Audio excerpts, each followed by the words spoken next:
ماه کامل نشان آکواریوس قراره که توی 16 درجه این نشان اتفاق بیفته. 16 درجه و 59 دقیقه که 9 آگوست هست برابر با 18 مرداد ساعت 7 و 54 دقیقه و قراره که این ماه کامل درسایی رو برای ما داشته باشه.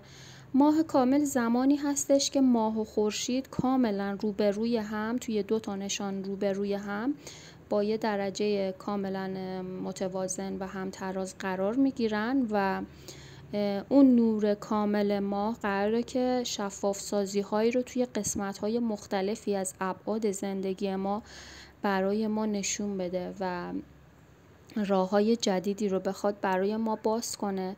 اولا برای بستن روابط گذشته، پرونده های گذشته، اتفاقاتی که دیگه توی مسیر ما نیست و به صلاح ما نیست و اینکه بخوایم که درس و تجربه هایی که از قبل داشتیم بگیریم و مسیرهای جدیدی رو بخوایم برای خودمون باز کنیم. سلام دوستان، امیدوارم که حالتون خوب باشه. ماه کامل نشان آکواریوس رو قرار ما تجربه بکنیم تو سال 2025 که حاکم این ماه کامل اورانوس هست که الان توی خونه 3 قرار گرفته و قراره که تمام اتفاقاتی که ما از این سال به بعد قرار تجربه کنیم خیلی کاملا سورپرایزی باشه. اینطوری نباشه که دنیا جهان هستی منتظر باشه که ببینه خب ما چه تصمیمی میگیریم و بر اساس اون بخواد برای ما راههای جدید باز کنه. چرا تا یه تایمی ما زمان اینو داشتیم که خب حالا هی پشت گوش مینداختیم فلان کلاس رو میخوای ثبت نام کنی، فلان رابطه رو میخوای کنار بذاری، ولی الان شرایط به گونه‌ای قراره اتفاق بیفته که شما چه بخواین چه نخواین توی مسیر درست زندگیتون قرار خواهید گرفت. پس بنابراین این ماه کامل الان اومده بهتون بگه که مقاومت دیگه فایده نداره، چون اورانوس یک سیاره هستش که کاملا ساختار شکنه. حالا هر آن ساختاری که شما طی پلوتو در کپریکون زندگی کردین، چه کاری بوده، چه زندگی بوده، رابطه عاطفی بوده، خانوادگی بوده، تمام اون ساختارهایی که از قبل به خورد ما دادن توی کتاب‌های مدرسه، چه از طریق جامعه تو ابعاد بزرگتر، اینجا اورانوس میاد تمام اون چیزی که یه بک‌گراندی که ما از ساختارهای این چنینی داشتیم کلا میشکنه و ساختارهایی رو بالا میاره که مطابق با اون شمای واقعی هست، یه من واقعی هست، میدونین، به این صورت قراره که اعمال کنه. میگم و دیگه منتظر نمیمونه که ببینه که خب شما قدم بعدی تو آیا اون چیزی که به صلاح دست انجام میدی یا نه.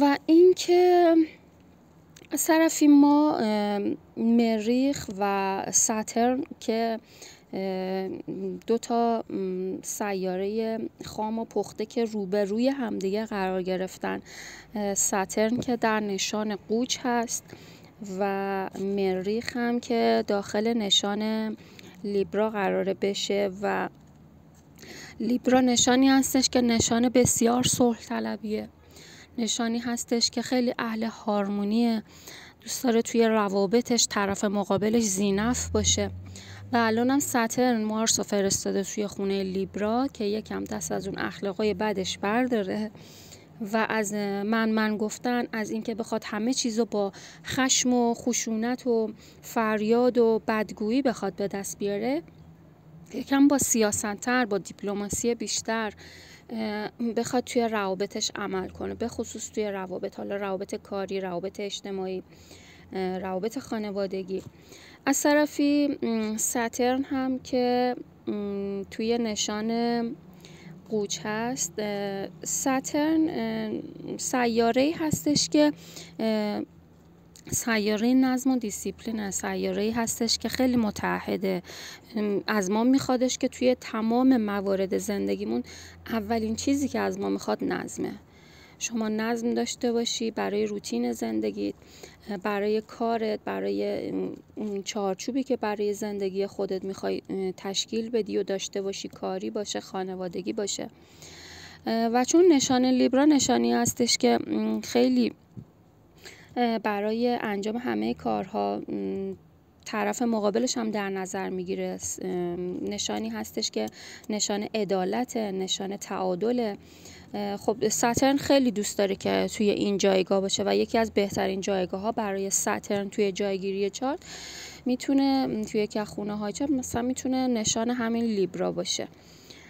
و این که حالا اگه بخوایم توی سطح جمعی و اجتماعی تر بخوایم راجبش صحبت کنیم، این یک کشمکش، این تقابل این دوتا سیاره، یک کشمکشی بین اعضایی که ممکنه توی رأس جامعه باشن، پیاده نظام، سوار نظام به قولی، بخواد یک کشمکش قدرتی بین این دوتا نیرو به وجود بیاره و هر کدوم بخوان که جایگاه خودشون رو از طرف مقابل پس بگیرن. حالا این جایگاه میتونه رتبه باشه، درجه باشه، منصب باشه. حالا توی سطح فردی و کوچیکتر میتونه به این صورت باشه که حالا یکی میخواد حقش رو بگیره، میز کارش رو بخواد پس بگیره، یا اینکه حالا هر کدوم به نوعی، هر کس با توجه به شرایط زندگیش به نوعی. کلا در کل پتانسیل های خیلی زیادی داره. من خیلی سعی میکنم خلاصه آنچه که هست رو بهتون بگم که شما یه دید کلی داشته باشین. و اینکه پیوند ونوس و ژوپیتر هم داریم که توی خونه ریشه های ما قراره که این پیوند بخوره و تمام اون مسائلی که مربوط هستش به ریشه ها، زخم های کودکی به خصوص، نوستالژی های کودکی، تمام دردهایی که حالا ما از توی خونه‌ای که زندگی میکنیم، شهری که زندگی میکنیم، کشوری که زندگی میکنیم، فرق نمیکنه. توی همه ابعاد اون پکیجی که حالا ما داریم زندگی میکنیم، ممکنه یکی اصلا توی کشور خودش هم نباشه، توی شهر خودش هم نباشه. تمام اینا، این مسائل، این که آیا من امنیت واقعی رو از خونه‌ای که دارم توش زندگی میکنم دارم، آیا توی شهر یا کشوری که دارم زندگی میکنم اون امنیت رو دارم. این تقابل مارس و ساترن و نپتون که داخل نشان قوچ هستش میتونه برونریزی های خیلی زیادی رو به ما نشون بده توی سطح جامعه از طرف افراد و حالا توی سطح بزرگتر ممکنه به صورت سیل، زلزله، سیلاب، آتشفشان ها بخوام فعال بشن. برونریزی هایی از این طریق ما بخوایم ببینیم. خشم افراد به نوعی بیرون ریخته میشه دیگه، حالا توی جمع ها، توی گروه های مختلف به صورت انقلابی بخواد خودشو نشون بده و افراد بخوان اون چیزایی که درونشون مونده رو بخوان فریاد بزنن و با صدای بلند بخوان که طلب کنن. و این که در واقع همون خشم‌های فروخورده هستش که سالها توی گلو مونده و باعث انسدادهایی توی گلو شده و اینجا قراره که برونریزی صورت بگیره. نشان اول نشان قوچ هست برای شما فروردین ماهیای عزیز.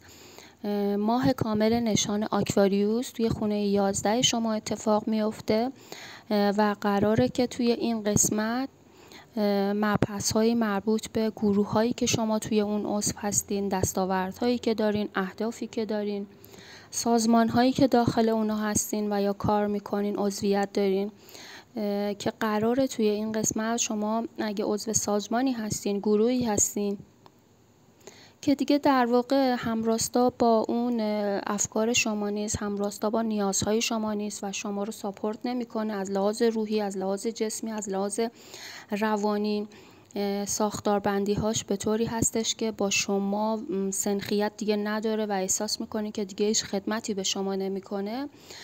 زمان خروج از این در واقع گروه ها هستش و شما خودتون به صورت خواسته یا ناخواسته از این گروه ها بیرون میاین. ممکنه که دوستانتون باشن، گروهایی باشه که شما از دوستاتون باشه که حالا باشون کوهنوردی میرین، و یا این که به صورت کلاس، به صورت دسته جمعی باشون شرکت میکردین توی بحث‌ها، توی مناظره ها، ولی الان دیگه احساس میکنین که این گروه ها هم راستا با اهداف شما نیست، با افکار شما نیست و از این گروه ها خارج میشین. حالا مسئله اتفاق میفته، شفاف سازی میشه و شما از این گروه ها به نوعی خارج میشین. و از طرفی با فشاری که روی خونه 5 شما اعمال میکنه، ممکنه که پرونده عشقی به طور کامل از زندگی شما حذف بشه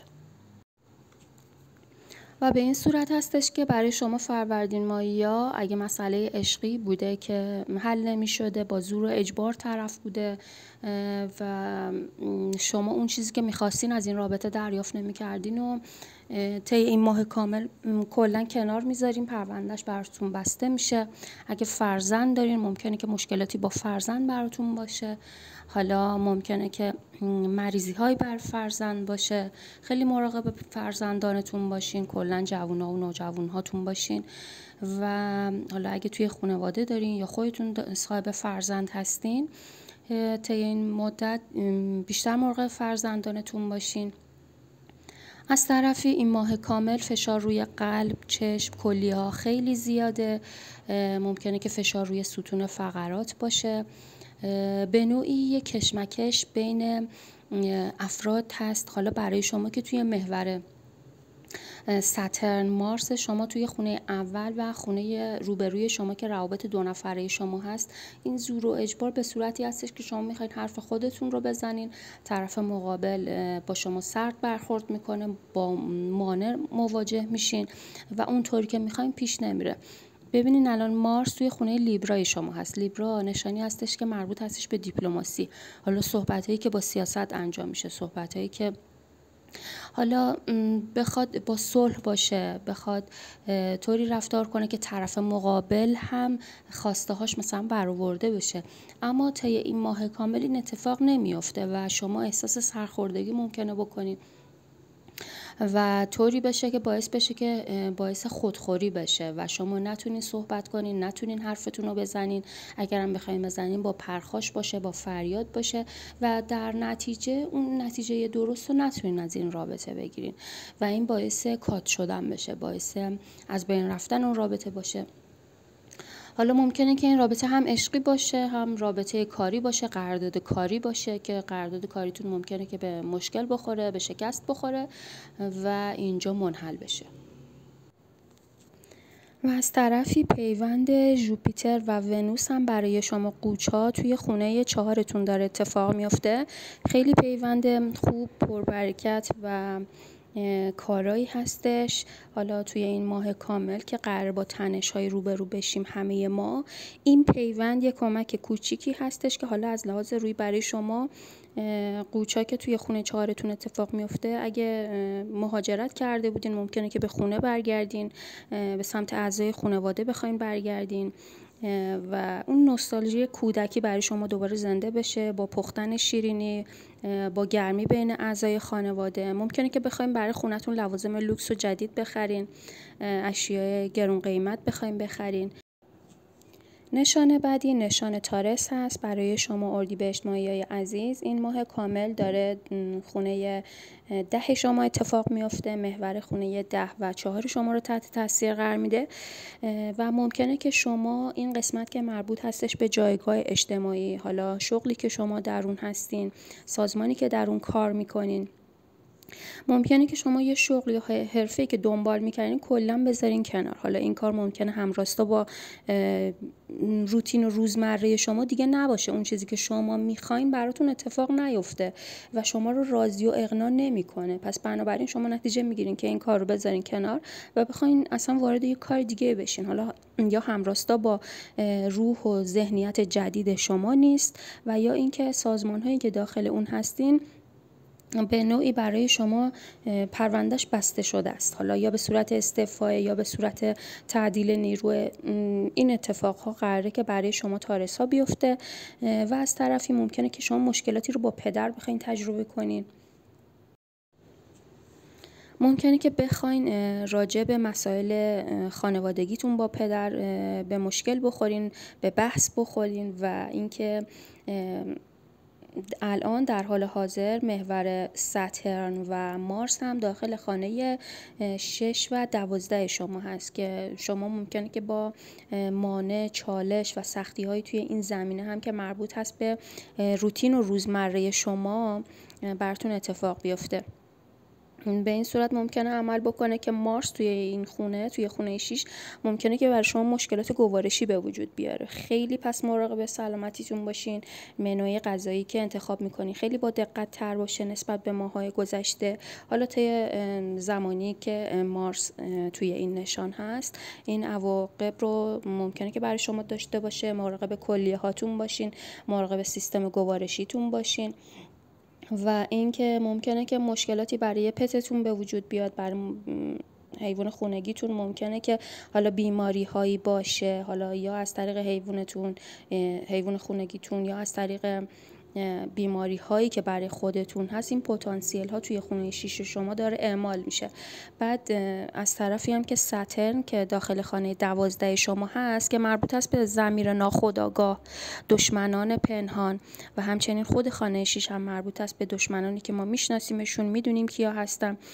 این مقابله و این تقابل یه چالش هایی رو از لحاظ روحی، ذهنی براتون به وجود میاره که باعث خودخوری میشه، چون شما اون کاری که میخواین و در قبال این افراد، در قبال این اتفاقات نمیتونین اعمال کنین و باعث خودخوری میشه و به نوعی میشه که شما بخواین یه دفعه همه رو توی خودتون بریزین و یا اینکه یک دفعه طغیان کنین، برآشفته بشین، بخواین برون ریزی داشته باشین، حالا به صورت خدای نکرده فحش دادن باشه یا به صورت گریه کردن باشه، فریاد زدن باشه، بخواین حقتون رو بگیرین، ولی همش با مانع و چالش برخورد میکنین.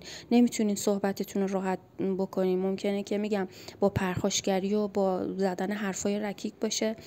حالا ممکنه طرف مقابلتون دشمنتون باشه یا کسی باشه که اصلا ازش توقعی نداشته باشین، اما چون توی روتین روزمره شما هست، ممکنه که از خواهر برادرتون باشه، همسایه‌تون باشه، همکارتون باشه.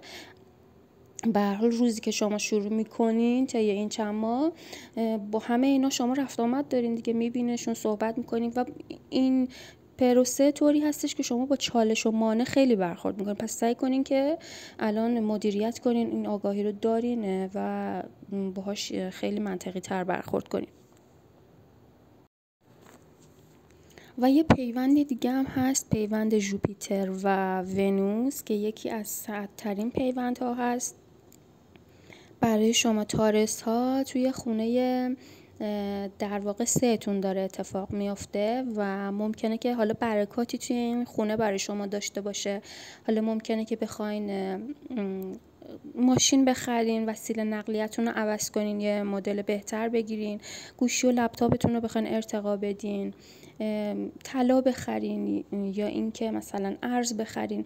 اینها میتونه از برکاتی باشه که ونوس برای شما. نشان بعدی نشان خرداد هست. ژمنی های عزیز، ماه کامل نشان آکواریوس خانه 11 شما، خانه 9 شما اتفاق میفته و به این صورت برای شما عمل میکنه که عقاید شما، دین شما، باورهای شما، کلاس‌های آموزشی که شما شرکت میکنین، اگه تاجر هستین برای تجار ممکنه که سفرهای خارجی که میرین، مسئله‌ای که حالا مربوط هست به سفرهای شما، اگر سفر کاری میرین ممکنه که کلاً طی این ماه کامل پروندهش بسته بشه، شفاف سازی بشه و اون شما کاری که شروع کرده بودین طی اون پروسه سفر بخواد تموم بشه. اگه مسئله مهاجرتی رو شما مدت‌ها پیش دنبالش بودین، پرونده مهاجرتیتون اینجا بخواد ختم بشه، تموم بشه و نتیجه رو در واقع شما بگیرین از این پروسه. و اینکه شما اگه عقایدی دارین، فلسفه‌ای دارین و یا اینکه پایبند به اصولی هستین که از لحاظ فلسفی و دینی خیلی بهش مثلا پایبند هستین و اعتقاد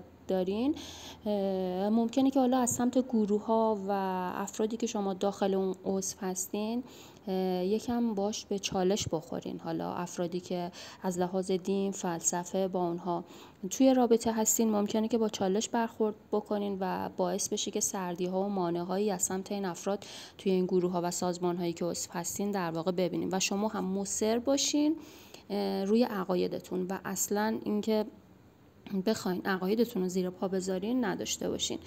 و از طرفی ممکنه که مسئله راجع به خواهر برادرتون به پایان برسه. حالا اگه مشکلی داشتین، مسئله‌ای بوده، مسئله کاری بوده، ارث و میراثی بوده، حالا هر مسئله‌ای که شما با خانواده داشتین، با خواهر برادرتون داشتین، اینجا به قول معروف پروندهش تموم میشه، بسته میشه و اون نتیجه‌ای که میخواین رو میگیرین. حالا اگر مشکلات قانونی با همسر داشتین، اینجا مشکلات قانونی که با همسرتون داشتین پروندهش بسته میشه، حالا یا به نفع شما یا به ضرر شما. و اگر توی رابطه‌ای بودین یا توی ازدواجی بودین که دیگه نمیخواین اون رابطه رو ادامه بدین، اینجا مسائل قانونیش طی میشه و کلا اگر از قبل رفته بودین پیش برای مسائل قانونیش، اینجا کلا بسته میشه. و اینکه از طرفی شما پیوند ونوس و ژوپیتر هم دارین، توی خونه 2تون دارین و این خیلی خوب هستش، شامل برکاتی هستش برای همه ما. حالا برای هر کس توی یک کدوم از خونه های چارتش برای شما توی خونه 2تون داره اتفاق میفته و به این صورت هستش که منابع شما، منبع درآمد شما، درآمدهای شما، حالا برکاتی رو توی این قسمت ممکنه که داشته باشین دیگه. حالا ممکنه که منبع درآمدتون افزوده بشه، شارژ بشه، حالا از طریق پول همسر یا درآمدهایی که خودتون کسب میکنین، اون دیگه هر کس با توجه به شرایط زندگی خودش. ولی خب خیلی برکات خوب و زیادی توی این قسمت برای شما داره. کلا ونوس مربوط هست به پول، دارایی، طلا، ارز، هر آنچه که جزو دارایی ها میشه. و از طرفی ممکنه که شما طی این دوران که ونوس داخل این خانه هست، شما نسبت به قبل بهتون بگن که چقدر صحبتاتون شیرین شده، صحبتاتون دلنشین‌تر شده و اینکه از طرفی شما پیوند مارس و اینم براتون بگم تقابل مارس و ساترن هم توی خونه برای شما 11 میشه. 11 و 5 شما هست که این تقابل باعث میشه که شما توی مسئله عشقی اگر مدت هاست درگیر هستین، این پروندهش طوری میشه که شما دیگه همه چی روی سطح اومده. بعد از اون ماه نوعی که داشتیم، خیلی از چهره‌ها توی رابطه ها مشخص شده که آیا من توی این رابطه حالم خوب هست یا نه. شما تصمیم میگیرید که کلا پرونده این رابطه رو ببندین، حالا چه خوب یا چه بد فرق نمیکنه. بیشتر برای شما مثلا خرداد ماهیا چالشی که توی این قضیه قرار داشته باشین به این صورت هستش که اگر من توی رابطه عشقی الان اون منافعم که درگیر هست من قانع نمیکنه، که تمامش میکنین، میذارینش کنار. و از طرفی هم این تقابل مارس و ساترن یه جوری حالت اجبار و فشاره، انگار که شما چون اینجا هم خونه لیبرا هست، شما بخواید با دیپلماسی، با صحبت‌های قشنگ که ونوس توی خونه 2 شما است، بخواید با دیپلماسی، با سخنان شیرین پیش برین، کاراتون رو روندش رو پیش ببرین، این خیلی خوب هست، خیلی قشنگه. ولی خب ممکنه که با چالش مثلا روبرو بشین، با سردی روبرو بشین و اون حمایت ها و ساپورت های لازم رو نگیرین و اینها باعث خودخوری بشه، باعث این بشه که شما توی خودتون بریزین و باعث مریضی بشه. من برای تمام نشان ها میگم این مدت، این بعد از این ماه کامل شما باید سعی کنین که چون به خاطر فشارهایی که ما از سمت ساترن داره برای همه ما اعمال میشه، سعی کنین که این خودخوری ها باعث نشه که بیمار بشین، خدای نکرده مریض بشین. پس بنابراین اینا رو، همه این جنبه ها رو در نظر بگیرین و خیلی هم مراقب سلامتیتون باشین. شما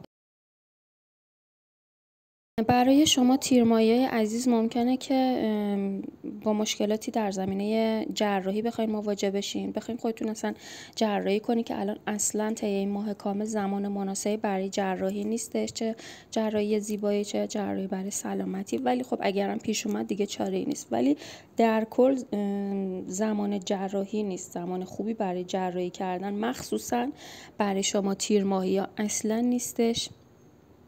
تیر ماهی شما قراره که با ترساتون روبرو بشین، اون چیزایی که هی قایمش کردین، توی خودتون سرکوب کردین و گفتین که نه وجود نداره، یا اینکه وجود داره ولی شما خواستین رو تو لایه‌های زیرین وجود خودتون اصلا پنهانش کنین و سعی نکردین که باش روبرو بشین. این ترس ها بالا میاد، میتونه ترس از پنهانکاری باشه، میتونه مسائل مربوط به روابط جنسی پنهان باشه. اینها ممکنه که افشا بشه، به رو بیاد و اینکه حالا ممکنه که حالا رسوایی هایی توی این قسمت وجود داشته باشه، اصلا ممکنه برای پارتنرتون باشه، مسائلی راجع به مسائل جنسی شریک عاطفیتون متوجه بشین. کلا این پنهانکاری ها ممکنه که بالا بیاد و شما برونریزی های زیادی توی این قسمت داشته باشین و اینکه اصلا هم ایرادی نداره که بخواین حالا گریه کنین، برونریزی داشته باشین، البته که ممکنه به صورت خیلی انفجاری و شدید باشه.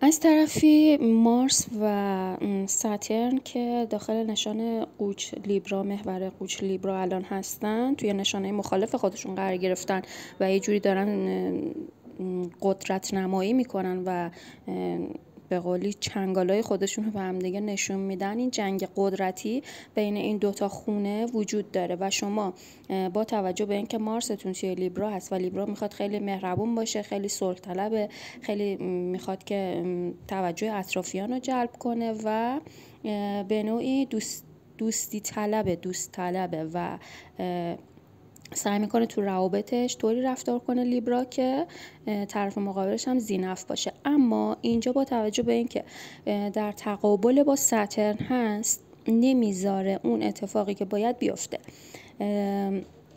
اینجا شما ممکنه تنش‌هایی رو توی خونه و خانواده بخواید تجربه کنیم، با پدر مادر، با اعضای خانواده حرفی صحبتی زده بشه که مخالفت‌هایی راجبش بشه، حالا راجب خرید خونه باشه، راجب وسایل خونه باشه، یا حالا هر مطلبی که هر کس با توجه به عنوان زندگیش میتونه تجربه کنه. اینجا ممکنه که چالش‌هایی رو با افراد خانواده شما بخواین تجربه بکنین، حالا به صد بخورین، به مانع بخورین. البته از طرفی با توجه به اینکه پیوند ژوپیتر و ونوس هم شما توی طالعتون دارین، ممکنه که یه حمایت‌هایی از سمت پدر بشین. این هم براتون بگم ناگفته نمانه.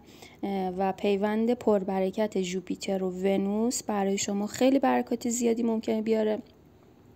ممکنه که بخواین خونه بخرین، وسیله بخرین، البته اگه کنار خورشیدتون باشه ممکنه یکم مغرور بشین، باعث غرور بیش از حد شما بشه، زیباتر از همیشه بشین، سخنانتون دلنشین‌تر بشه، چهرهتون ملیح‌تر بشه و اینو اطرافیانم حتی به شما بخوام بگن. ولی توی اون سطح کلیش در رابطه با ماه کامل که اول ویدیو گفتم، چالش هایی رو توی مسائل پنهانتون که با افشاگری قرار اتفاق بیفته خواهید داشت. نشان بعدی نشان مرداد. لئوهای عزیز، شما این ماه کامل رو دارین توی خونه روابط مشترکتون در واقع دارین تجربه میکنین و قراره که توی این قسمت برای شما مسائلی که مربوط به روابط دو نفرتون هست به گونه‌ای بالا بیاد که شما این قراردادهای 2 نفره، این روابط 2 نفره، حالا میتونه پارتنری باشه، میتونه روابط کاریتون باشه، ببینین آیا به صلاح شما هست این رابطه‌ای که داخلش هستین، یا این که نه شما فقط برای اینکه میخواین دوست دارین توی این رابطه کنترلگر باشین و یا اینکه کنترل‌های زیادی رو از سمت پارتنرتون دارین دریافت میکنین و دارین مقاومت میکنین. آیا واقعا توی این رابطه خوشحال هستین، لذت میبرین از این رابطه، یا اینکه فقط به منظور اینه که بخواین ترس از تنهایی، فرار از تنهایی، به قولی به خاطر گریز از مرکزه که دارین شما این رفتار رو از خودتون نشون میدین. حالا توی بحث روابطی که به خاطر مسائل اجتماعی، یکی به خاطر مسائل مالی، یکی به خاطر مسائل اجتماعی فرده که کنارش مونده، اینا رو باید با خودتون رو راست باشین، کنار بیاین، چه بخواین چه نخواین. این ماه کامل خیلی چیزا رو بر شما روشن میکنه، شفاف میکنه، نشونتون میده، توی اون مسیر قرارتون میده که شما اینا رو ببینین، هم راجع به خودتون هم راجع به پارتنرتون، حالا شریکی که یا میگم دارین باهاش کار میکنین یا اینکه باهاش ازدواج کردین یا اینکه اصلا یکی از صمیمیترین دوستانتون هم میتونه باشه. اینا کلا باعث میشه که شما یه مسیر جدید توی روابطتون برای خودتون پیدا کنین. از طرفی تقابل مارس و ساترن هم شما دارین که توی خونه 3 و 9 تون هستش که مارس الان داره داخل نشان لیبرا میره و قراره که اینجا باشه و در تقابل با ساترنه. ببینین مارس وقتی که توی اینجا میاد توی داخل نشان لیبرا خیلی میخواد مهربون باشه، صلح طلب باشه، سعی میکنه که یه هارمونی ایجاد کنه بین مسائل عشقی، مسائل مادی و بقیه مسائل که به صلاح 2 طرف باشه، به نفع 2 طرف باشه، خودمحور نیست کلا نشان لیبرا. حالا مارس که اینجاست، با توجه به اینکه شما توی زمینه مسائل روابطیتون هم دچار چالش هایی هستین، مشکلاتی هستین، میگین که میخواین توی این رابطه بمونی یا اینکه میخواین فرار کنین از این رابطه. از طرف لیبرا که الان مارس داخلش هست به شما میگه که خیلی خوب، شما میتونی که هم عشق رو داشته باشی، هم آینده تو داشته باشی، کارتو داشته باشی. اینو شما باید توی اون به قول معروف ظرف ترازوتون بذارین و نسبت به اون حرکت بکنین که آیا من تنهایی و به طور مستقل خوشبختم یا نه حتما باید یه شریک عاطفی کنارم باشه.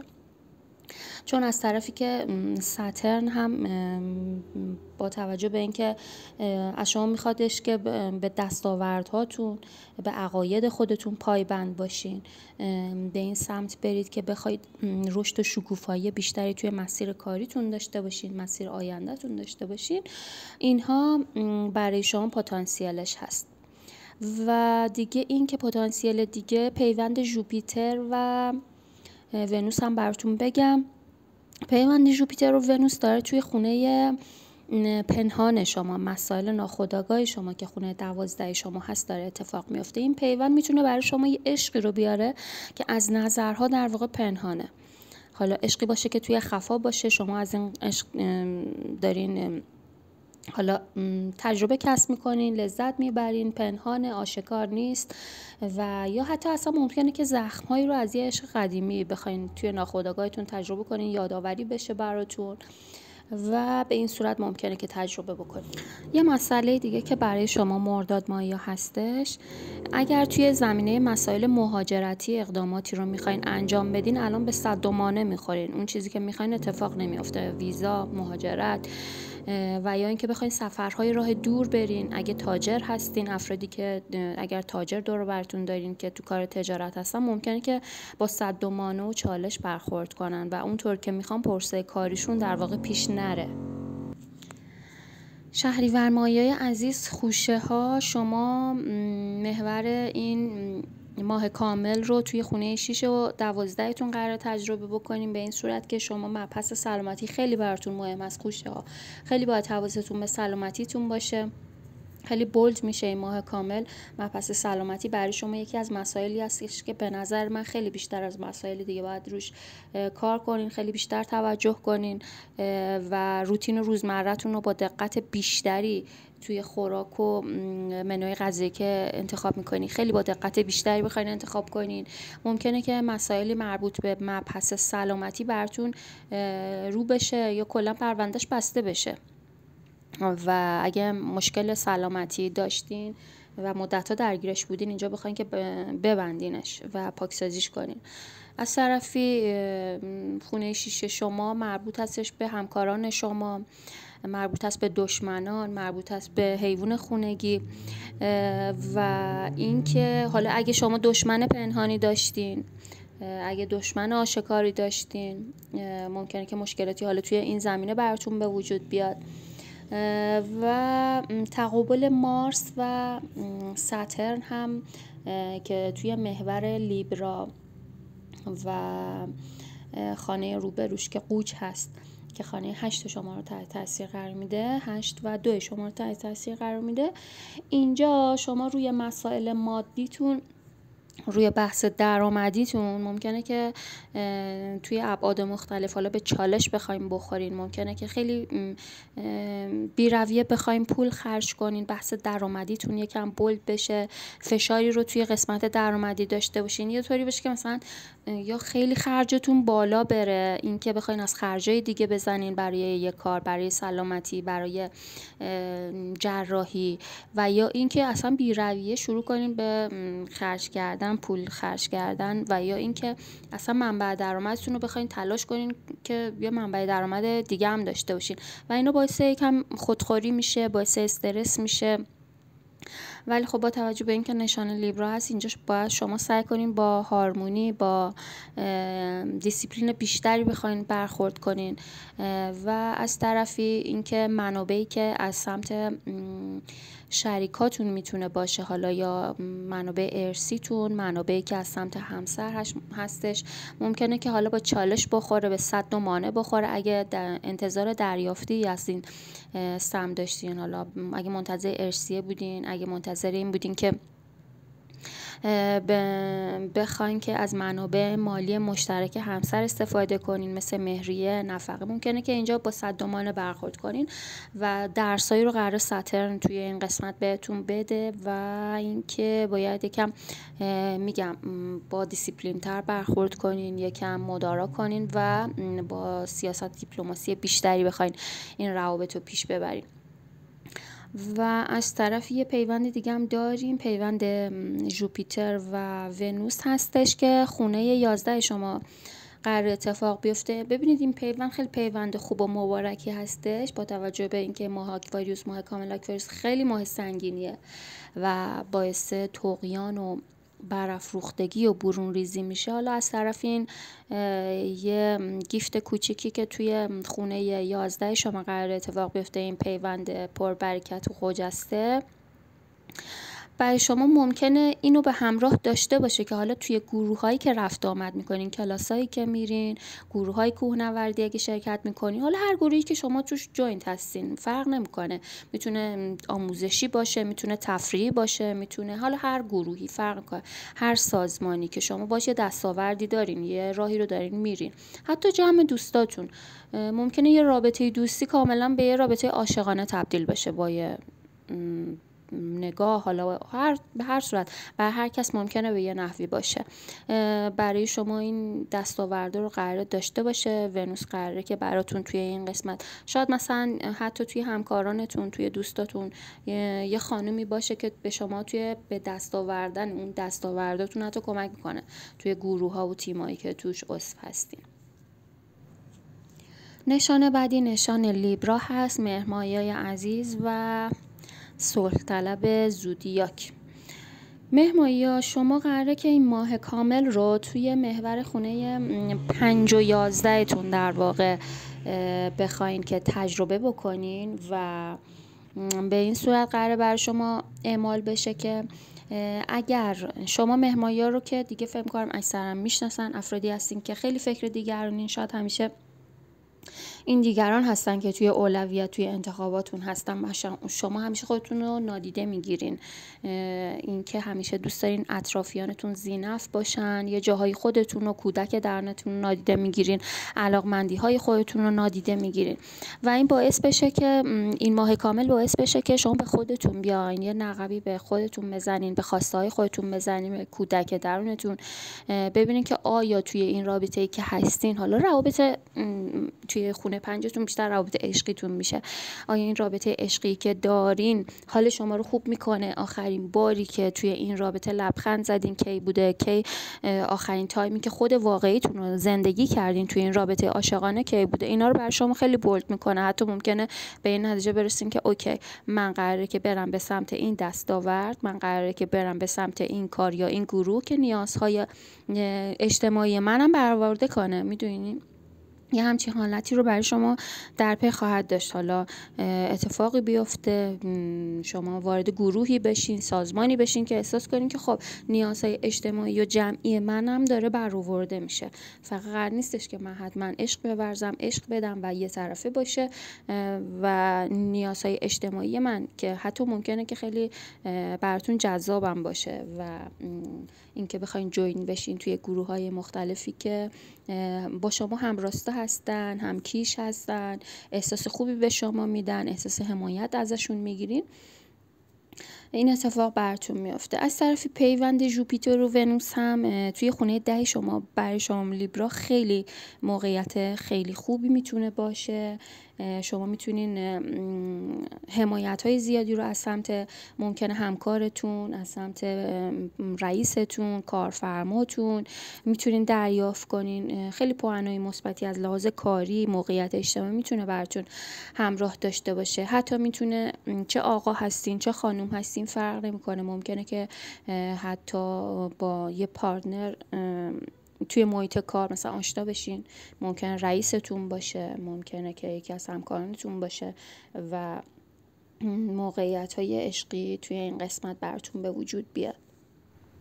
نشان بعدی نشان آبان هست. آبان ماه یا ماه کامل نشان آکواریوس رو شما توی خونه 4 و 10 تون قراره که تجربه بکنین و به این صورت هستش که تمام مسائل مربوط به خانه و خانواده رو تحت تاثیر قرار میده که ممکنه که شما توی این قسمت مسائلی براتون آشکار بشه و کلا بخواین راجبش صحبت کنین. ممکنه مسائل و مشکلاتی مربوط به ارث باشه، ملک باشه، زمین باشه، خونه‌ای که توی زندگی میکنین. ممکنه راجع به مسائلی باشه که مربوط به زخماتون باشه، زخمای کودکی باشه. حالا چالش هایی رو بخواین در رابطه با خونه و خانواده، بخواین با پدر مادر، بخواین که حتی به بحث کشیده بشه، به بحث و جدل برون ریزی کشیده بشه، بخواین که راجبش با صدای خیلی بلند صحبت کنین، فریاد بزنین، خواستتون رو بگین، نیازهاتون رو بگین، طوری که احساس میکنین صداتون شنیده نمیشه و بخواین که برای حقتون بجنگین، راجبش بیشتر حرف بزنین.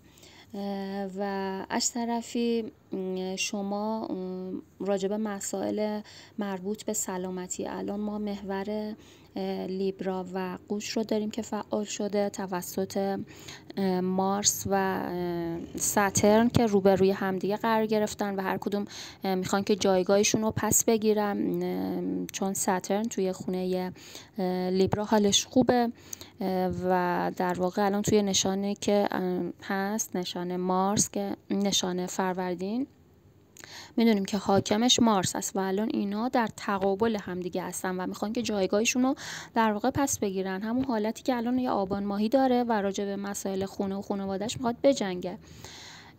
و حالا این تقابل مارس و ساترن که توی خونه 6 و 12 شما هست، یکم مشکلات سلامتی ممکنه براتون به وجود بیاره. احساس کنین که خیلی خسته این، میخواین یه کاری رو شروع کنین، احساس میکنین که یه کاری که مثلا توی 1 ساعت بخواد انجام بشه، شاید شما چون ساترن الان اینجا حضور داره شما زودتر از قبل خسته بشین. یه کاری 1 ساعت رو شما شاید 3 ساعت بخواین انجام بدین. میدونین چی میگم؟ یه همچین حالتی رو، چون خونه سلامتی هم هست، پس زیاد به خودتون فشار نیارین. سعی کنین که روتین روزمره‌تون رو یکم دقت بیشتری بهش داشته باشین. و اینکه ممکنه که توی ناخودآگاهتون شما یکم حالت خودزنی داشته باشین، اعصاب خوردی داشته باشین، خودخوری های عاطفی داشته باشین، بخواین بشینین همش حرفایی که توی دلتون مونده بوده انقدر که مثلا راجبش صحبت نکردین، هی پشت پرده مونده، راجبش حرف نزدین، این باعث خودخوری و مریضی بشه. من برای همه نشانها گفتم و دوباره تکرار میکنم برای شما که اگر حرفی درونتون هست توی ناخودآگاهتون مونده و گفته نشده، این باعث نشه که بخواید خودخوری کنین. سعی کنین که بیرون ریزی داشته باشین، حالا گریه کنین، دوش بگیرین، جاهایی برین که حالتون رو بهتر میکنه، حرفتون رو بزنین. اگه میخواینم بزنین با پرخاش نباشه، با صدای بلند نباشه، حتی بنویسین، شروع کنین بنوشتن، چون شما حرفایی دارین که انگار که مثلا گفته نشده و اینا باعث بروز مریضی میشه. ممکنه که یه دفعه یه مریضی بیاد سراغتون که خیلی پنهان باشه و شما بگید که چند وقت بعد متوجه شید خب من این مریضی رو چجوری گرفتم، چرا گرفتم، یه همچین اتفاق. از طرفی شما پیوند ژوپیتر و ونوس رو توی خونه 9تون دارین و اگه میخواین کار مهاجرتی انجام بدین براتون خوب هستش، روی غلطک میفته. اگر میخواین که سفر دوری برین، کار تجاری رو بخواین انجام بدین، و برای شما خیلی خوب هست. یعنی دروازه طوریه که راهو براتون تقریبا باز میکنه. برکات ونوس، برکات ژوپیتر، یعنی یکی از بهترین، دوتا از بهترین سیارات هستن که تو طول این کیاس به قول معروف آشوب زودیاک که الان هست، شاید یه نرمی و لطافتی به چارت بده و تقریبا کارامون رو یه جورایی حداقل یه گوشش رو کمک کنه که بخوایم پیش ببریم. برای شما توی این قسمت هست میتونین سفر برین، ممکنه که توی سفر عاشق بشین، چه آقا باشه چه خانم باشه فرق نمیکنه، اتفاقای شیرین براتون میفته، با افرادی که دین و مذهب و کالچرشون کلا فرق میکنه آشنا بشین. مثلا یه فردی باشه که حالا زبونش عربه، زبونش یه زبون دیگه از کلا فرق نمیکنه، مال یه دین و یه کشور دیگه باشه، اصلا کلا ببینین و عاشق بشین. نشان بعدی نشان آذر هست. کماندارها، ماه کامل آکواریوس رو شما توی خونه 3تون قراره تجربه بکنین و قراره که مسائلی که مربوط هست به خانه 3 رو راجبش اصلا صحبت کنین، گفتگو کنین، به حل اون مسائل بپردازین و اینکه کلا پروندهشو ببندین. حالا اگه ممکنه راجع به مسائلی مربوط به خرید خونه باشه، خرید وسیله نقلیه باشه، یا کار شراکتی، حالا مثلا با خواهر برادرتون باشه، بخواین راجبش صحبت کنین. اگه ایراداتی داره راجبش صحبت کنین، بگین. و یا اینکه اگه پنهان کاری هایی توی این قسمت بوده، حالا از طریق اطرافیان، از طریق خواهر برادر، راجبش صحبت کنین، بگین، مشکلاتتون رو بگین، راجبش حلش کنین. و اینکه از طرفی مارس که الان وارد نشان لیبرا قرار بشه در تقابل با ساترن، شما قراره که یکم ممکنه که چالش و تنش توی قسمت روابطتون با دوستاتون براتون پیش بیاد. حالا این روابط میتونه گروهی باشه، میتونه با کسایی باشه که خیلی بیشتر باشون رفت آمد میکنین و ممکنه که حتی با پارتنرتون باشه، با عشقتون باشه. و پتانسیل دیگه‌ای که برای شما داره، ممکنه که توی روابط عشقی یکم با سد و مانع برخورد کنین. حالا ممکنه حتی با یه پارتنری وارد رابطه بشین که یکم سختگیره، جدیه، و یا اینکه اصلا کلا پارتنرتون تغییر روش داده باشه، رفتارش، منشش یکم سرد شده باشه، رابطتون یکم ممکنه به سردی رفته باشه و اونطور که میخواین نتونین صحبتاتون رو به پارتنرتون بگین. هر وقت که میخواین بشینین راجع به یه مسئله عشقی یا حالا هر مسئله با عشقتون صحبت کنین، ممکنه که با چالش برخورد کنین یا اینکه نبشنوین و این باعث خودخوری بشه، اعصاب خوردی بشه و شما هی بخواین بریزین توی خودتون و اینو باعث مریضی بشه.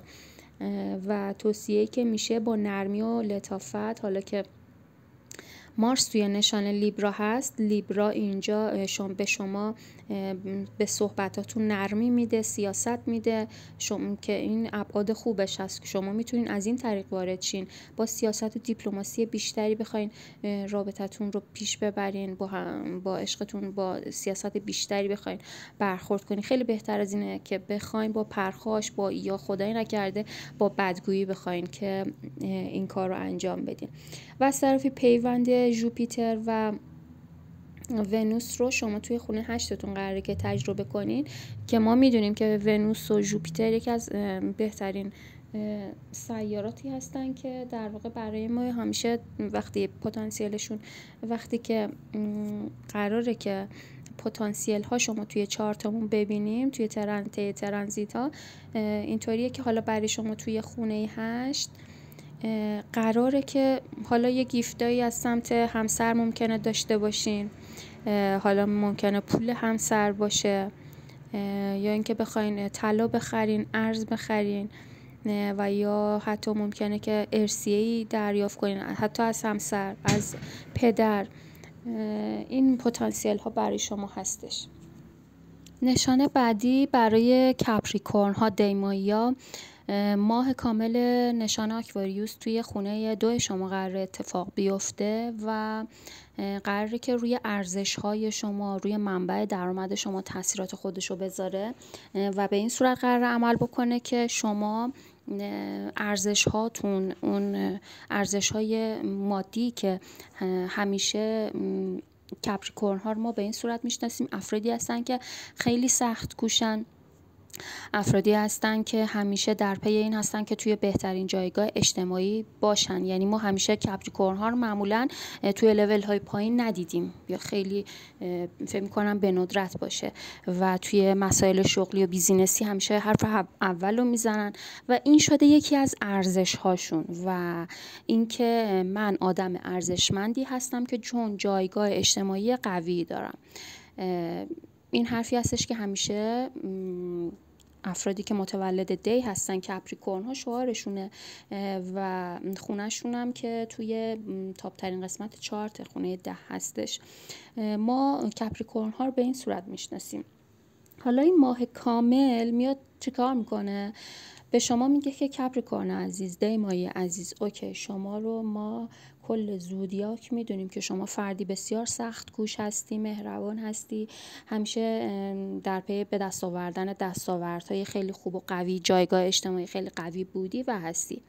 اما در کل شما بدون اینکه این جایگاه هم داشته باشی، این ماه کامل به شما میگه اوکی، شما بدون اینکه این جایگاه هم داشته باشی به ارزش‌های خودت پی ببر. اوکی، متوجه میشین که من آدم ارزشمندی هستم، چه توی این بیزینس، چه توی این سطح و لول اجتماعی باشم چه نباشم. اینو هم برای خودتون، خواهر و برادرتون، اطرافیانتون، پارتنرتون، شریک زندگیتون به نوعی قراره که نشون بدین، به اون سطح، به اون درجه برسین از لحاظ ذهنی که اینو حتی به اطرافیانتون هم نشون بدین. و اینکه محور مریخ و ساترن که داخل نشان قوچ و لیبرا هستش، الان برای شما دقیقاً توی خونه 10 شما که مربوط هستش به بیزینس شما و خونه 4 شما داره اتفاق میافته. باز هم اینجا ساترن داره در تقابل با تلاشایی که شما میکنین، تمام استمراری که دارین برای به دست آوردن ارزش ها، برای به دست آوردن جایگاه اجتماعی که همیشه زبان زد بوده، گفتم براتون اول ویدیو، باز هم اینجا ساترن داره شما رو بیدار میکنه، داره فشار میاره به نقطه مقابلش که مارس هست، میگه که اوکی، تو فرد ارزشمندی هستی، یکم برای خودت بیشتر وقت بذار، با خودت مهربونتر باش، خودتو در آغوش بگیر. آیا این سطح از انرژی که برای مسائل کاری میذاری برای خودت، برای وجود خودت هم میذاری؟ آیا اون ارزش ها رو برای خودت هم قائل هستی؟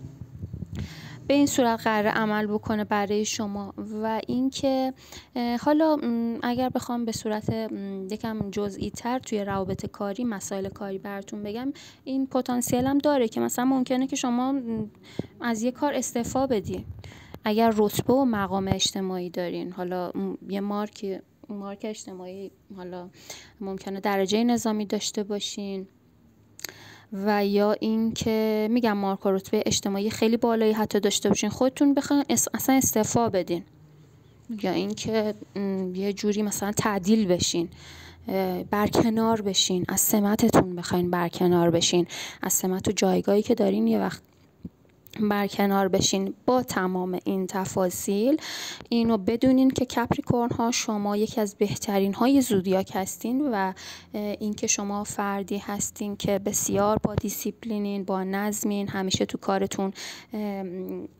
برنده بودین، برگه برنده بودین. همه اینها هست. پس اگر یه وقت شغلتون از دست دادین، کات شد، کارتون از بین رفت، بدونین که شما فرد ارزشمندی هستین.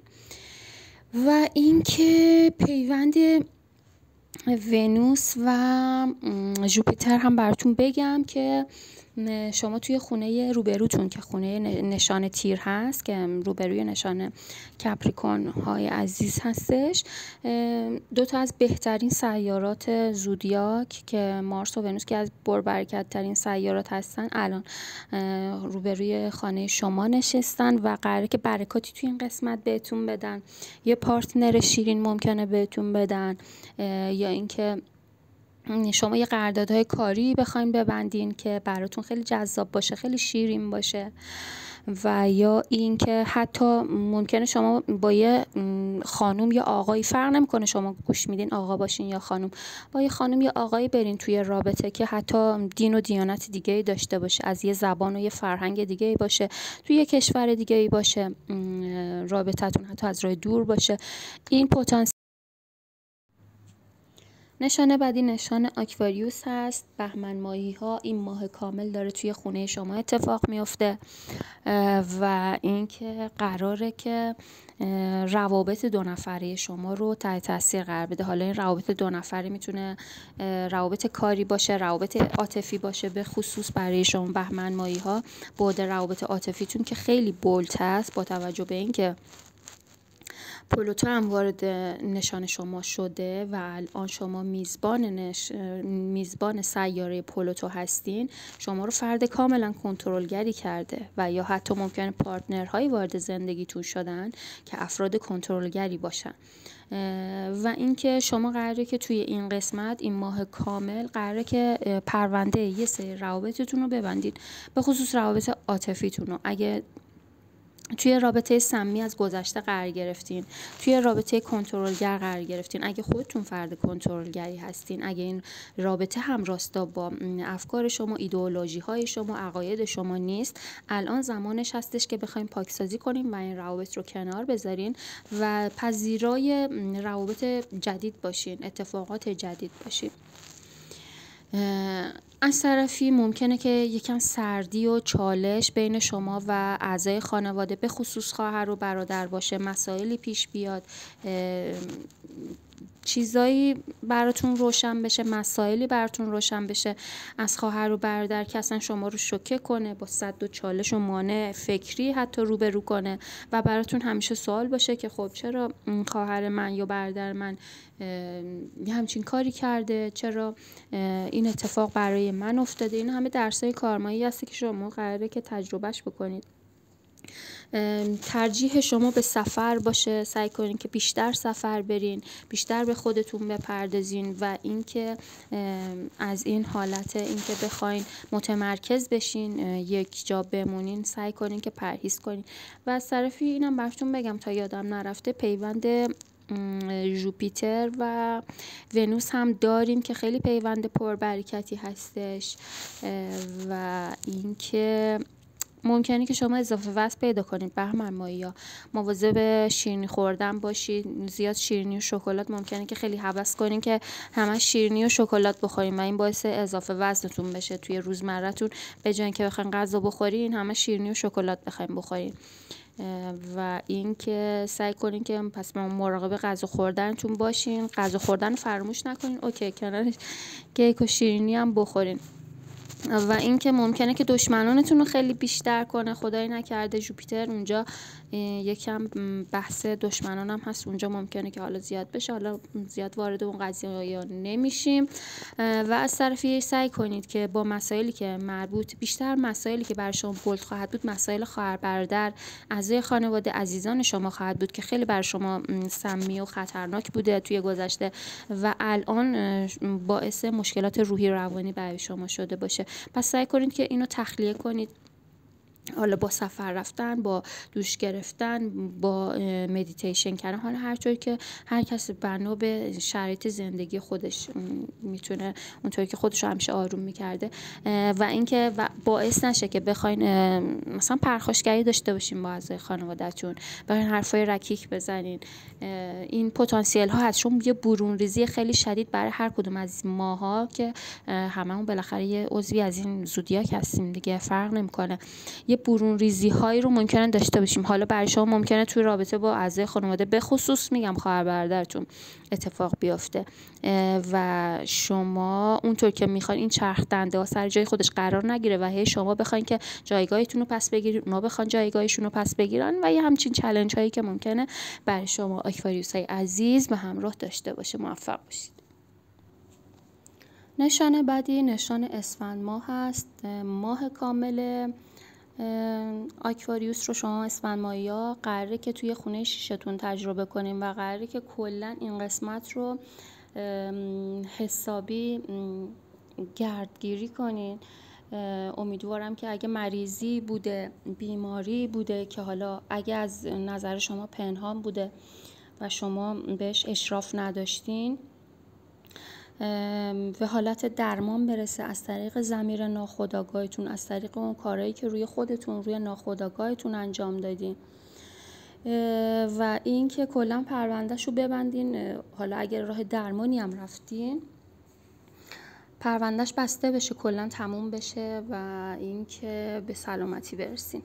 از طرفی ممکنه که شما توی محیط کارتون با همکارانتون بتونین دیگه دوستانتون رو از دشمنانتون به قولی تشخیص بدین. دیگه الان مشخص شده که کی همکار واقعی بوده، کی دوست واقعی بوده، کی نه واقعا حالا برای شما زیرابتون رو میزده، همکار سالمی نبوده برای شما تو محیط کار. کلا توی این قسمت دشمنی هاتون حالا چهرهاشو شاید تو ماهای قبلم شما دیدین، متوجه شدین و تشخیص دادین که حالا خودی و غیر خودی رو کلا از هم دیگه تشخیص دادین.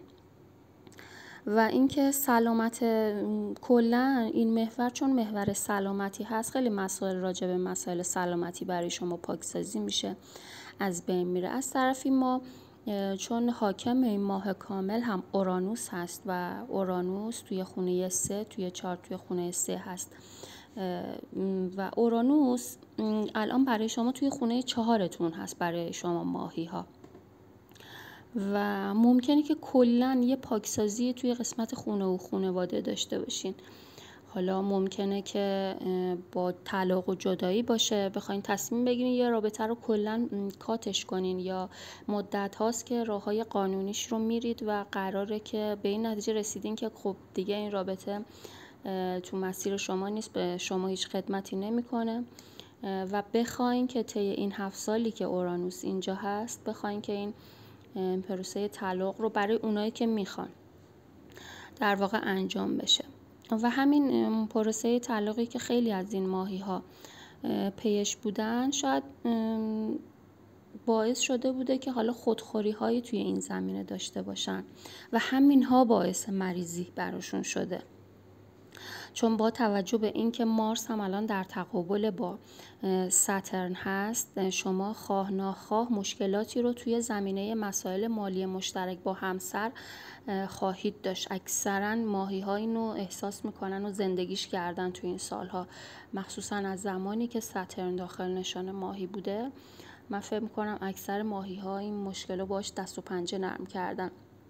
و در حال حاضر هم ساترن توی خونه درآمدهای شما هستش و ممکنه که روی ارزش‌های شما تاثیر گذاشته باشه. اینکه شاید احساس بی‌ارزشی می‌کنین، اینکه حالا منبع درآمدتون کات شده باشه، اگه منبع درآمدی داشتین که از طریق همسرتون شارژ می‌شده، یا از طریق افراد مشترک وامایی که می‌گرفتین، قرضایی که می‌گرفتین، یا اصلا وام های خانگی حتی، چون به کات و بلاکی خورده اینا روی ارزش های شما تقریبا تاثیر گذاشته. و از طرفی این که ممکنه که میگم کات کنه، این منابع رو بخواد برای شما کات بکنه، یا اینکه جنجالی توی این قسمت شما بخواین تجربه کنین و زندگی کنین راجبش، اگه بخواین مثلا مهریتون رو بگیرین با چالش برخورد کنین. و دیگه این که یا مشکلاتی مثل قرض و وام و بدهی و اینا، این مسائل براتون خیلی بولد بشه حالا تا چند سال آینده، شاید بیشتر. خود برای هر کس با توجه به شرایط چارتش یکم مدت زمانش متفاوته. و اینکه پیوند ژوپیتر و ونوس هم داریم که پیوند خیلی پربرکتی هستش و توی خونه 5 شما قراره به شما یه عشقی رو بده که میگم اگه شما شروع کنیم به پاکسازی روابط سمیتون از گذشته، شما اینجا یه گیفتی از سمت ژوپیتر و ونوس خواهید داشت و ممکنه که حتی با کسی برین وارد رابطه بشین که حتی دینش، مذهبش با شما متفاوته، فردی باشه که به علایق شما، سلایق شما خیلی اهمیت میده. شما کودک درونتون رو میتونین با این فرد زندگی کنین، خود واقعیتون باشین و خیلی لذت ببرین از این رابطه. میتونه خیلی رابطه رمانتیکی باشه حتی، و حتی ممکنه که بخواین اصلا بچه دار بشین. این رابطه طوری باشه که شما رو انقدی به وجد بیاره که بخواین از این رابطه حتی فرزنددار هم بشید. امیدوارم که موفق باشین و بهترین ها براتون رقم بخوره.